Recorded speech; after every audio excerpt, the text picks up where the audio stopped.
Hello students, BA second year political science के second paper Indian political system में आज हम गांधी जी के तीसरे बड़े आंदोलन भारत छोड़ो आंदोलन का अध्ययन करेंगे। इस आंदोलन को क्विट इंडिया मूवमेंट भी कहते हैं। भारत छोड़ो आंदोलन को हम भारतीय स्वतंत्रता आंदोलन के आखिरी सबसे बड़े आंदोलन के रूप में मानते हैं, क्योंकि इसके बाद यह आंदोलन 1942 में हुआ था और 1947 में भारत को आजादी प्राप्त हुई थी। इस आंदोलन में सभी भारतवासियों ने एक साथ बड़े स्तर पर भाग लिया था। कई जगह समानांतर सरकारें भी बनाई गई थी एवं स्वतंत्रता सेनानी भूमिगत होकर भी लड़े थे। यह आंदोलन बच्चों उस समय शुरू हुआ था जब द्वितीय विश्व युद्ध चल रहा था। औपनिवेशिक देशों के नागरिक स्वतंत्रता के प्रति जागरूक हो रहे थे और कई देशों में साम्राज्यवाद एवं उपनिवेशवाद के खिलाफ आंदोलन तेज होते जा रहे थे। भारत छोड़ो आंदोलन की पृष्ठभूमि का यदि हम अध्ययन करें तो हम सबसे पहले पढ़ेंगे क्रिप्स मिशन की असफलता। क्रिप्स मिशन मार्च 1942 में भारत आया था। उस समय सेकेंड वर्ल्ड वॉर चल रहा था। ब्रिटिश गवर्नमेंट पर अमेरिका, रशिया, चाइना जैसे मित्र देशों का प्रेशर था कि वह भारत को भी इस सेकेंड वर्ल्ड वॉर में शामिल करें।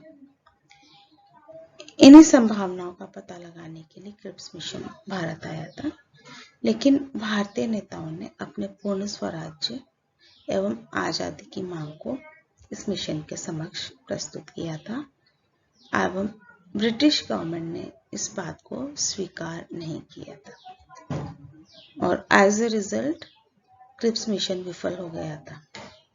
महात्मा गांधी ने क्रिप्स मिशन की असफलता का वर्णन करते हुए कहा कि क्रिप्स मिशन वह पोस्ट डेटेड चेक है जिसका भविष्य में भुगतान अनिश्चित है या संभव नहीं है। सेकेंड पॉइंट है भारत पर जापानी आक्रमण की आशंका। जापान, जर्मनी और इटली ये तीनों धुरी राष्ट्र थे और सेकेंड वर्ल्ड वॉर के दौरान इन देशों ने अपनी विश्व विजय की योजना के कारण पूरे विश्व को द्वितीय विश्व युद्ध की आग में धकेला था। जापान ईस्ट एशिया में कई देशों पर विजय प्राप्त करता हुआ भारत की ओर आ रहा था। अंग्रेजों को मलाया, सिंगापुर, बर्मा छोड़ने पर मजबूर होना पड़ा था। इससे भारतीयों में बहुत आशंका उत्पन्न हो गई थी और इस कारण से भी उन्होंने अपने भारत छोड़ो आंदोलन की मांग को तीव्र किया था। नेक्स्ट पॉइंट है बर्मा पर जापानी आक्रमण के समय शरणार्थियों के साथ अंग्रेजी सरकार की भेदभावपूर्ण नीति। जब बर्मा पर जापान ने आक्रमण कर लिया था तो जो शरणार्थी थे उन भारतीय शरणार्थियों के साथ ब्रिटिश गवर्नमेंट बहुत ही भेदभावपूर्ण नीति अपना रही थी और उनके साथ बहुत ही दुर्व्यवहार किया जा रहा था, सैनिकों के साथ भी और दूसरे शरणार्थियों के साथ भी। इससे भारतीयों में गहरा रोष उत्पन्न हुआ और उन्हें ब्रिटिश सरकार के खिलाफ आंदोलन छेड़ने की प्रेरणा मिली। नेक्स्ट पॉइंट है पूर्वी बंगाल में अंग्रेजी सरकार का आतंक का राज्य। चूंकि जापानीज भारत की पूर्वी सीमा तक पहुंच चुके थे तो इससे अंग्रेज सरकार का चिंतित होना स्वाभाविक था और अंग्रेज सरकार ने पूर्वी बंगाल में अपनी सेना को स्थान देने के लिए बलपूर्वक लोगों की जमीन और मकानों पर कब्जा करने का कार्य प्रारंभ किया था और वहाँ के जो लोग थे उनको उनकी जमीनों से बेदखल कर दिया था। इससे लोगों में बहुत रोष उत्पन्न हुआ और उन्हें आंदोलन को शुरू करने की प्रेरणा मिली। नेक्स्ट पॉइंट है युद्ध काल में भारत की संकटपूर्ण स्थिति। ये तो हम शुरू से ही जान रहे हैं कि ब्रिटिश भारत में ब्रिटिश सरकार ने भारतीयों की आर्थिक स्थिति को बहुत ही संकट की स्थिति में पहुंचा दिया था। उन्होंने भारत का आर्थिक शोषण किया था, आर्थिक दोहन किया था उसका परिणाम यह था कि वे तो समृद्ध होते जा रहे थे और भारतीय आर्थिक रूप से बहुत ही गरीब और कष्टपूर्ण स्थिति में पहुंचते जा रहे थे। सेकेंड वर्ल्ड वॉर के दौरान भी ब्रिटिश सरकार की नीतियों से भारतीयों को बहुत ही संकट की स्थिति का सामना करना पड़ रहा था और इन आर्थिक संकट के कारण भी भारत छोड़ो आंदोलन को शुरू करने में मदद मिली थी। नेक्स्ट पॉइंट है कांग्रेस का वर्धा प्रस्ताव, जो कि 14 जुलाई 1942 को पारित किया गया था। ये क्रिप्स मिशन की असफलता के पश्चात पारित किया गया था और इसमें भारत छोड़ो आंदोलन को शुरू करने के प्रस्ताव को मंजूरी दी गई थी। इसके बाद नेक्स्ट जो कांग्रेस का अधिवेशन हुआ था वह 8 अगस्त 1942 को बॉम्बे में हुआ था, ग्वालियर टैंक मैदान में। और इस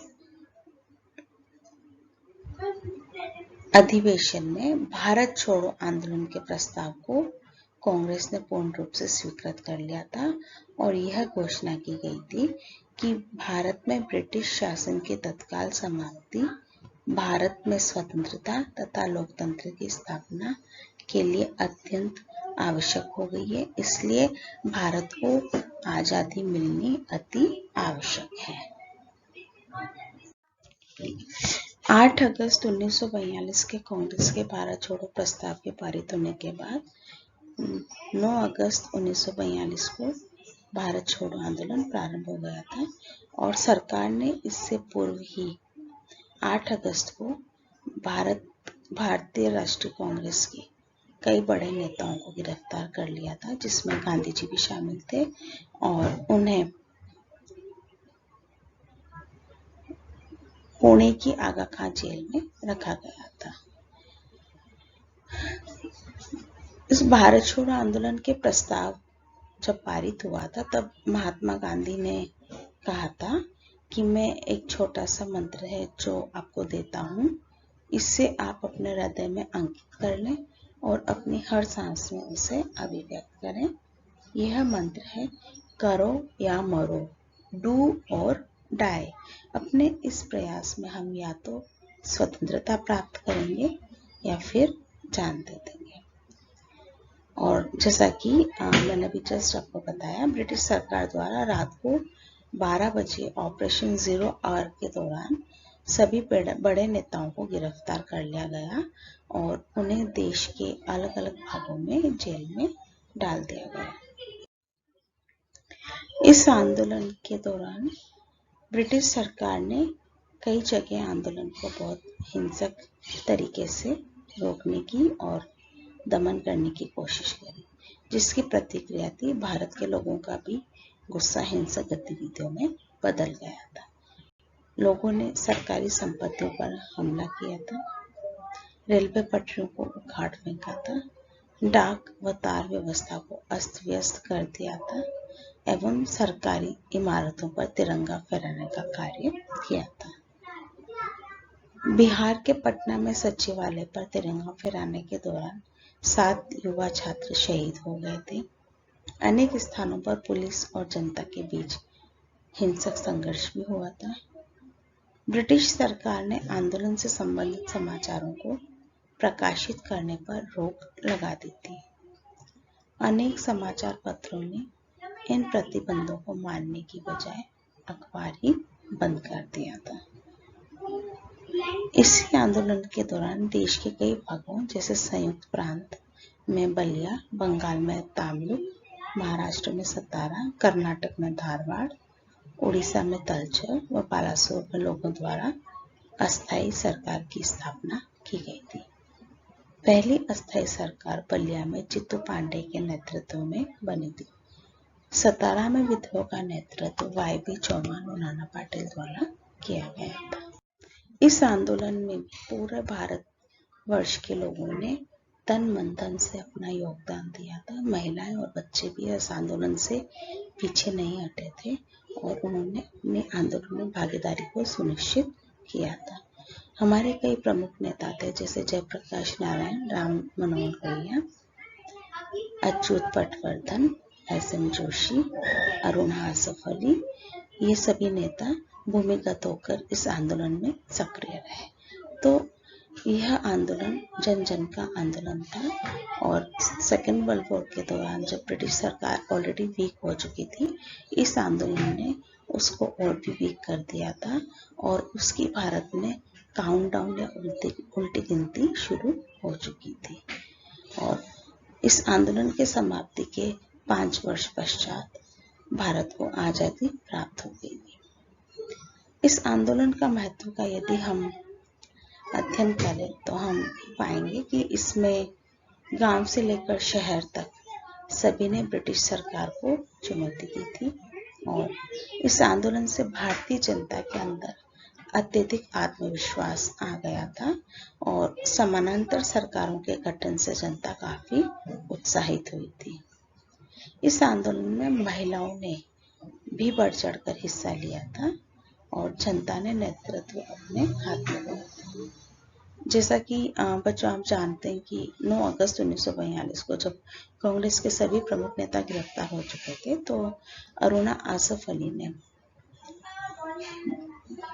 बॉम्बे में तिरंगा फहराकर इस आंदोलन में महिलाओं के भागीदारी और सभी जनता को उत्साहित होने के लिए प्रेरित किया था। इस आंदोलन के दौरान पहली बार जो प्रिंसली स्टेट्स थे उनके राजाओं को जनता की संप्रभुता को स्वीकार करने के लिए कहा गया था। अब इस आंदोलन के बच्चों एक पॉइंट यह भी कि इस आंदोलन में मुस्लिम लीग और कम्युनिस्ट पार्टी ने भागीदारी नहीं की थी। तो कुल मिलाकर यह आंदोलन भारतीय राष्ट्रीय आंदोलन में एक बहुत महत्वपूर्ण आंदोलन था और इस आंदोलन में गांधी जी ने आर और पार की लड़ाई लड़ी थी और एक तरह से वो कुछ एग्रेसिव हो गए थे और उन्होंने डू और डाई, करो या मरो का जो नारा दिया था वह इस बात की ओर इंगित करता है। और इस आंदोलन के बाद ये निश्चित हो गया था कि ब्रिटिश सरकार अब भारत में ज्यादा दिन तक नहीं रह पाएगी। तो आज के लिए बच्चों इतना ही। अगला टॉपिक हम नेक्स्ट क्लास में पढ़ेंगे।